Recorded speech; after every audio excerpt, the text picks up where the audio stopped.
اما بعد فاعوذ باللہ من الشیطان الرجیم بسم اللہ الرحمن الرحیم۔ الحمدللہ الہادی پروگرام میں جہنم کا تذکرہ چل رہا ہے اور سورہ بنی اسرائیل کی کچھ آیات آپ کی خدمت میں ذکر کی تھیں، جن میں اولاً اللہ تبارک و تعالیٰ نے آدم علیہ السلام کو پیدا کرنے، پھر ابلیس کو اور فرشتوں کو سجدہ کرنے کا ذکر فرمایا،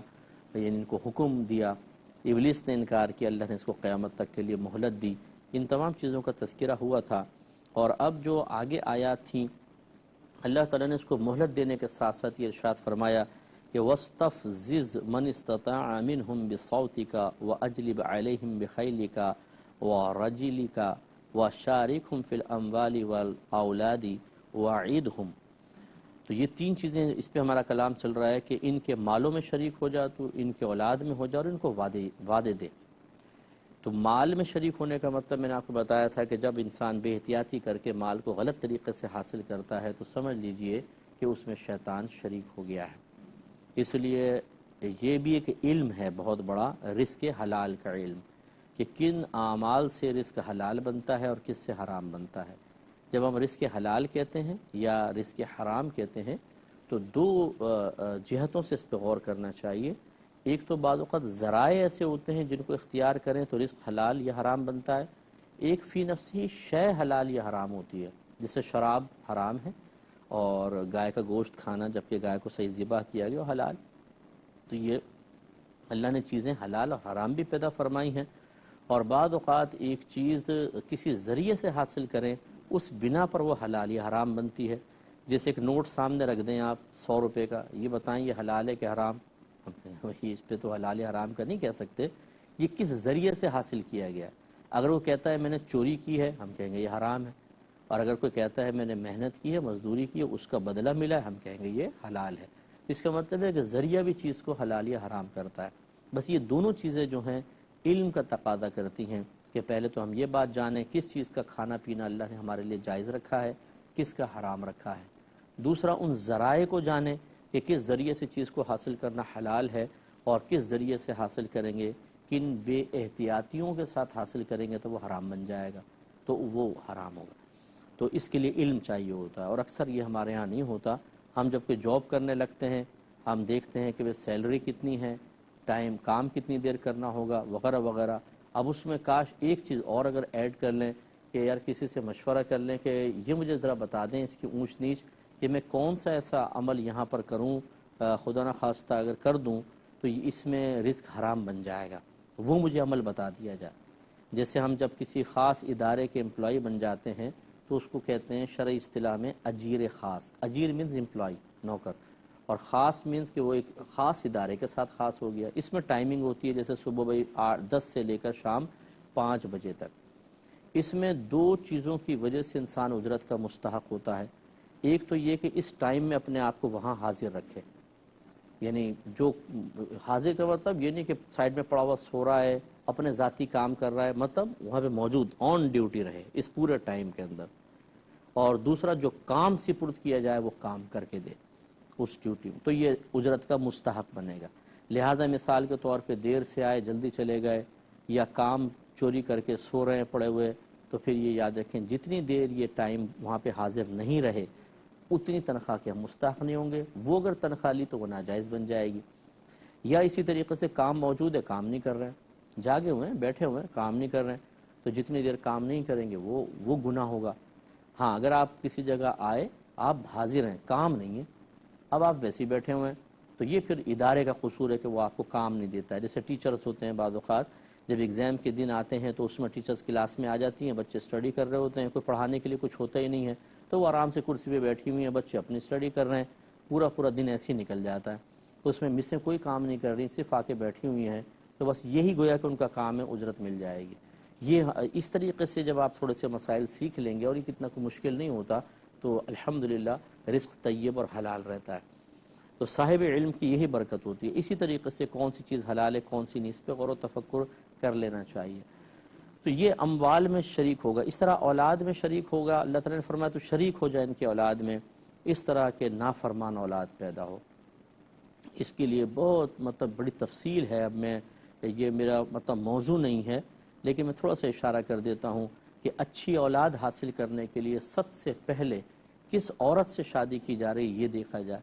نبی کریم صلی اللہ علیہ وسلم نے اس کی بڑی تلقین فرمائی ہے کہ عورت سے 4 وجوہات کی بنا پر نکاح ہوتا ہے۔ ایک اس کے خاندان کی وجہ سے، ایک اس کے حسن و جمال،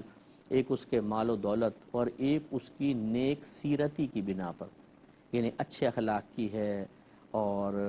گناہ سے بچتی ہے، اچھا کردار ہے۔ سرکار نے فرمایا تم نیک سیرت بیوی کو اختیار کرو، یہ اللہ کے نبی فرما رہے ہیں۔ ایک روایت میں فرمایا کہ تم یہ دیکھ لو کہ کس عورت سے نکاح کر رہو، یا اپنی اولاد کے لیے اچھی عورت کا انتخاب کرو۔ تو یہ اچھے خاندان، اچھی عورت سے آدمی، بعض اوقات ایسا ہوتا ہے، ہم نے یہ معاشرے میں دیکھا ہے، آوارہ گرد قسم کی عورتیں ہوتی ہیں، لیکن یہ کہ بس یہ آدمی کے اندر اس گیدرنگ کے اندر رہ کر ایک رقابت سی پیدا ہو جاتی ہے۔ 10 12 15 مائل ہیں، ان میں سے میں اس کو حاصل کر لوں، یہ چیلنج بنا لیا جی میں نے۔ اچھا جی، وہ 15 14 ناکام رہے، یہ ہیرو کامیاب ہو گیا۔ کامیاب ہو بھی گئے، اگر آپ نے شادی کر بھی لی تو کیا ہوا؟ اس کی تو ذہنیت ہی ٹھیک نہیں تھی، اس کا کردار ٹھیک نہیں تھا۔ آپ نے اپنی اولاد کے لیے ایسی ماں کا انتخاب کیا، یہ چیز بہت ضروری ہے، کیونکہ اب اس عورت سے جو اولاد ہوگی، لازم سی بات ہے یہ عورت اپنے بچوں کی تربیت کیسے کرے گی؟ جس ماں کا ذہن خراب ہو، جس ماں کا کردار ہی مشکوک ہو، جس کے اخلاقیات ٹھکانے نہ ہوں، جو اپنے شوہر کو اپنی جوتی کے سرے کے اوپر رکھے، اس کی عزت ہی نہ کرے، بلکہ شوہر کو اس کو منانے کے لیے اور اس کی ناراضگی سے بچنے کے لیے بہت سے ناجائز امور کا ارتکاب کرنا پڑے، کیا آپ یہ سمجھتے ہیں اس کی اولاد میں بہت اچھے بچے پیدا ہوں گے؟ لازم بات ہے کہ مسائل پیدا ہوں گے۔ تو یہ ابتدا ہوتی ہے اولاد کو اچھا بنانے کے سلسلے میں کہ ان کی پہلی تربیت گاہ کا انتخاب بہت اچھے انداز سے کیا جائے۔ اگر آپ نہیں کریں گے، گویا کہ یہ اولاد کے اندر شیطان شریک ہو گیا، کیونکہ اب اولاد بھی ایسی پیدا ہوگی۔ میں اس کو ناجائز نہیں کہہ رہا ہوں کہ بعض یہ کہتے ہیں کہ جی ہم کسی غیر مسلم لڑکی ہے اس کو مسلمان کر کے اس سے نکاح کرنا چاہتے ہیں۔ ٹھیک ہے، آپ نے مسلمان کر لیا، نکاح جائز ہوا، اچھی بات ہے، لیکن ذرا سوچئے کہ آپ مسلمان ہیں،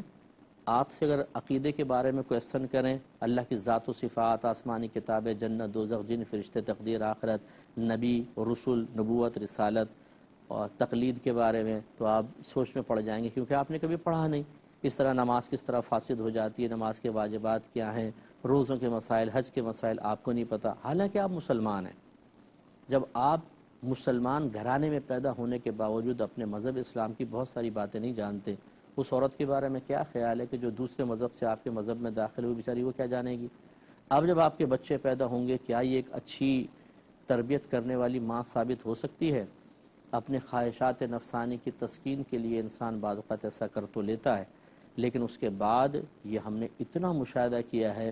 کہ جو بچے پیدا ہوتے ہیں وہ بعض اوقات چونکہ ننیال جاتے ہیں، بچے غیر مسلم بن جاتے ہیں، یا اس عورت کا موڈ خراب ہو جاتا ہے کچھ عرصے بعد تو وہ دوبارہ کنورٹ ہو جاتی ہے اسی مذہب میں، اور خصوصاً باہر کے ملکوں کے اندر پھر باپ کی کوئی نہیں چلتی ہے کہ وہ اپنی اولاد کو زبردستی اسلام میں داخل کرے، اولاد غیر مسلم بن جاتی ہے، پھر پکڑتے ہیں، سر پکڑ کے رو رہے ہوتے ہیں، پچھتا رہے ہوتے ہیں کہ یار یہ میں نے کیا کر دیا تھا۔ تو اس لیے کوئی جذباتی فیصلے نہیں کرنے چاہیے، سوچ سمجھ کر فیصلہ کرنا چاہیے۔ اس کے بعد فرض کر لیں کہ اچھی عورت سے نکاح ہوا، اب جب میں نے مسلمان بچی سے نکاح کر لیا، اب جب بچے پیدا ہوئے ہیں، یاد رکھیں کہ اس مسلمان عورت کو بھی ایک کامل ماں بنانے کے لیے علم دین کی ضرورت ہے۔ تو یہ شوہر پہ فرض ہوتا ہے کہ اپنی بیوی کو سکھائے، لیکن جب وہ اپنی بیوی کو کچھ نہیں سکھاتا اور وہ بیوی گناہوں کی طرف مائل ہوتی ہے، مسلمان گناہوں کی طرف مائل، بے عملی کی طرف ہے، تو پھر بچے بھی لازم بات ہے کہ بے عمل بنیں گے۔ ایک ماں کو جب وہ غیبت کرتے دیکھیں گے، ماں خاندان میں لیگ پولنگ کر رہی ہے، دادی جان کے بارے میں برا بھلا کہہ رہی ہے، پھپھیوں کو برا بھلا کہہ رہی ہے، بچیاں وہی سیکھتی ہیں، بچے وہی سیکھتے ہیں، تو پھر شیطان اپنا حصہ اس اولاد سے حاصل کر لیتا ہے، وہ اولاد پھر نافرمان اولاد بنتی ہے۔ اس لیے ماں باپ کو اپنی اولاد کو اچھا بنانے کی کوشش کرنی چاہیے۔ اس کے بعد پھر اولاد کی خاص تربیت خود باپ پہ لازم ہے، بیوی پہ لازم، انہیں علم دین سکھانا اور ان کے اخلاق کو بہتر کرنا اور انہیں اللہ تعالیٰ کا پیارا بنانے کی کوشش کرنا۔ جب ہم ان امور میں کوتاہیاں کرتے ہیں تو لازم بات ہے شیطان کو اولاد سے حصہ حاصل کرنے میں آسانی ہوتی ہے اور وہ اولاد میں شریک ہو جاتا ہے۔ یہی وجہ ہے کہ بہت سارے بچے،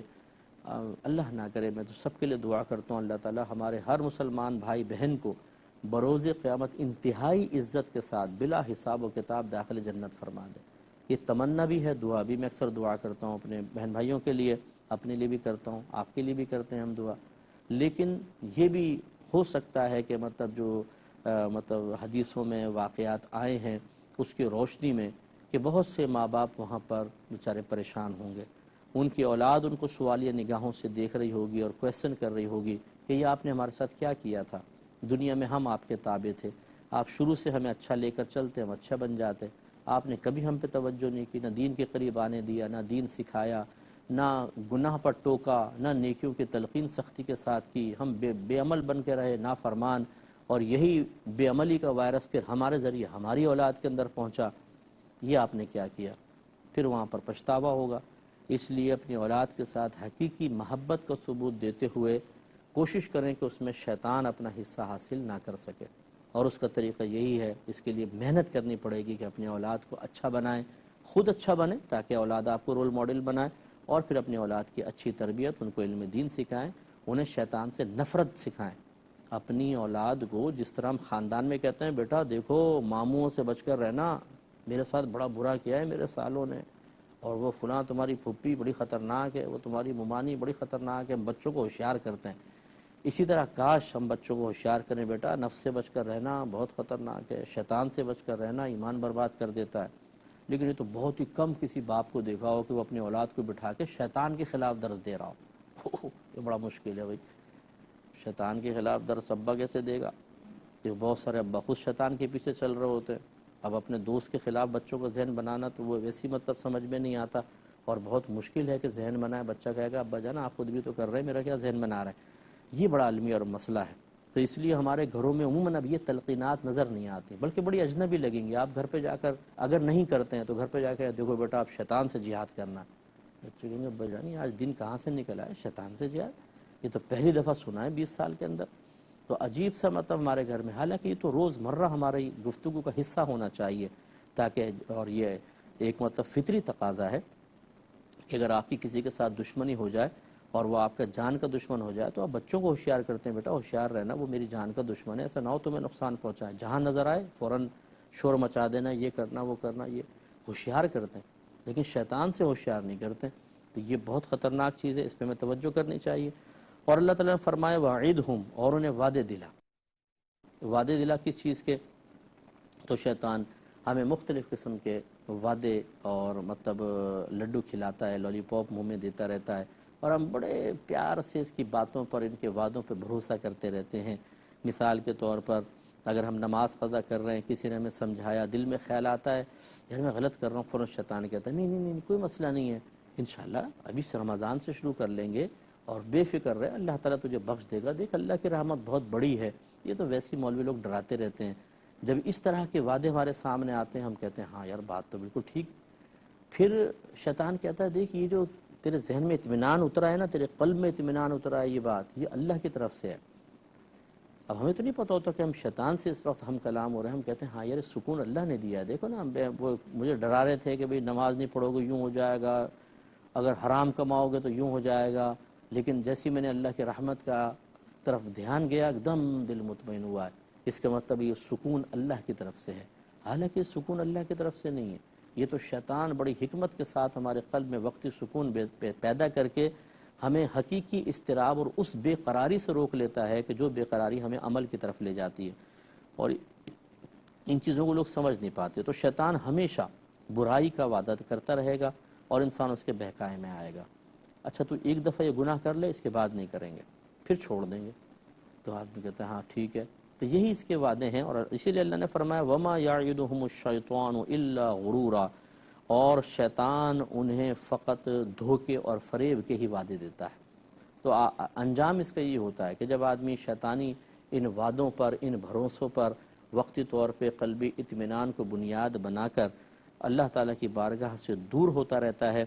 ہوش میں اس وقت آتا ہے جب اسے پتہ چلتا ہے بڑا دھوکہ۔ اب کتنے لوگوں کو دیکھیں شیطان نے بہکایا ہوا، ابھی تم جوان ہو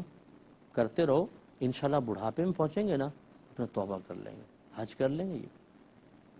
تو ہم اس کے اس پر بھروسے کے اوپر ہاں یار صحیح بات ہے ابھی تو جوانی ہے تھوڑا سا کرتے رہیں، پھر یار دیکھو نا ابھی توبہ کروں گا ٹوٹ جائے گی دوبارہ، ایک ہی ساتھ کریں گے توبہ۔ تو دو طرح کی صورتیں آپ دیکھیں گے، ایک یہ کہ بہت سے تو اس عمر تک پہنچ ہی نہیں پاتے،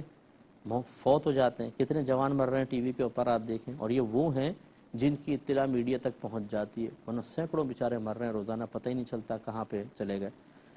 اور بہت سے ایسے ہیں جو بڑھاپے کی دہلیز پہ قدم رکھتے ہیں لیکن توفیق نہیں ملتی ہے۔ اپنے اطراف میں دیکھ لیں، کتنے بوڑھے آپ کو ایسے نظر آئیں گے جو مسجد تک ہی نہیں جاتے، آخری میں بھی وہی حرکتیں ان کی چل رہی ہیں جو ان کی جوانی کے اندر حرکتیں تھیں۔ بہت سے علاقے ایسے ہیں جس میں فٹ پاتھوں پہ تاش لے کے بیٹھے ہوتے ہیں بابے،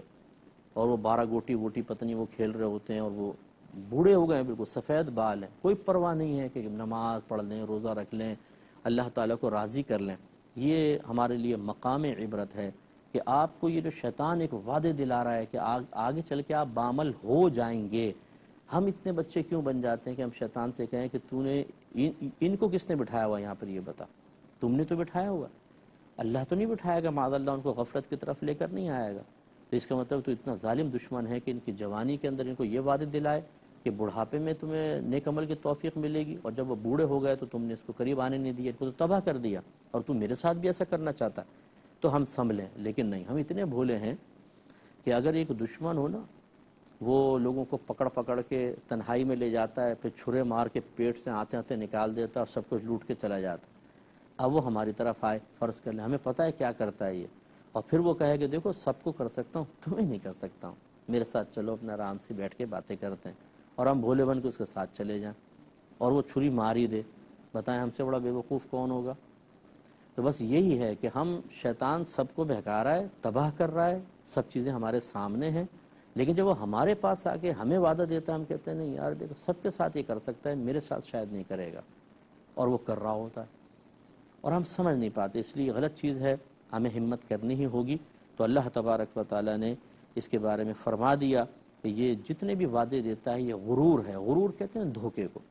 بعض اوقات ہم غرور کو تکبر کے ساتھ ملاتے ہیں اور سمجھتے ہیں شاید غرور اور تکبر ایک چیزیں، نہیں۔ تکبر کا مطلب ہوتا ہے اپنے آپ کو کسی سے بڑا سمجھنا، دوسرے کو حقیر سمجھنا، اور غرور کا مطلب دھوکا، تو یہ دھوکے میں مبتلا کرتا ہے۔ اللہ تعالیٰ سمجھنے کی توفیق عطا فرمائے، آمین۔ وآخر دعوانا ان الحمد للہ رب العالمین۔